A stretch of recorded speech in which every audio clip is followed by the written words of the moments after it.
சிங்கப்பூருக்கு பறக்கலாமா? என்னடா திடீர்னு சிங்கப்பூருக்கு பறக்கிறத பத்தி பேசுறாங்கன்னு தானே யோசிக்கிறீங்க. நம்ம பறக்க போறது இல்லைங்க, நம்ம ப்ராடக்ட் தான் சிங்கப்பூருக்கு பறக்க போகுது.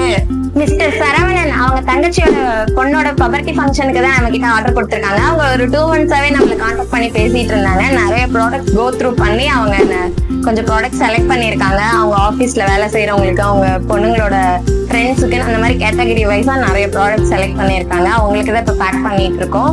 சிங்கப்பூருக்கு நம்ம அனுப்பிட்டு இருக்கோம். இந்த மாதிரி வேர்ல்டு வைட் நம்ம எப்பயுமே ஷிப்பிங் பண்ணிக்கிட்டு தான் இருக்கோம். இந்த மாதிரி உங்களுக்கு வேணும்னா ஸ்கிரீன்ல தெரியுற வாட்ஸ்அப் நம்பரை கான்டாக்ட் பண்ணுங்க. நம்ம கொஞ்சம் மறக்காம ஃபாலோ பண்ணிக்கோங்க. இப்ப அவங்க என்னென்ன செலக்ட் பண்ணிருக்காங்கன்றத நான் 1 by 1 காமிக்கிறேன். ஒரிஜினல் ஸ்டான்லி பாட்டில் 2-3 டிசைன்ஸ்ல செலக்ட் பண்ணிருக்காங்க. ஜாப்பம் பிளாஸ்க் செட் செலக்ட் பண்ணிருக்காங்க. அப்புறம் பேங்கிள்ஸ் போட்டு தர பேங்கிள் பாக்ஸ், இது எல்லாமே போட்டு தரத்துக்கு ஜூட் பேக்ஸ், அப்புறம் அது மட்டும் இல்லாம டால் செட்டும் நம்ம கிட்ட ஆர்டர் பண்ணிருக்காங்க. அப்புறம் ஹல்தி குங்குமமும் ஆர்டர் பண்ணிருக்காங்க. இந்த மாதிரி எல்லாமே 1 by 1 நம்ம செக் பண்ணி QC செக் பண்ணி குவாலிட்டி வைஸ் செட் பண்ணி தான் நம்ம பேக் பண்ணிட்டு இருக்கோம். ரிட்டர்ன் கிஃப்ட்னாலே ஸ்வீட் அண்ட் கிஃப்ட்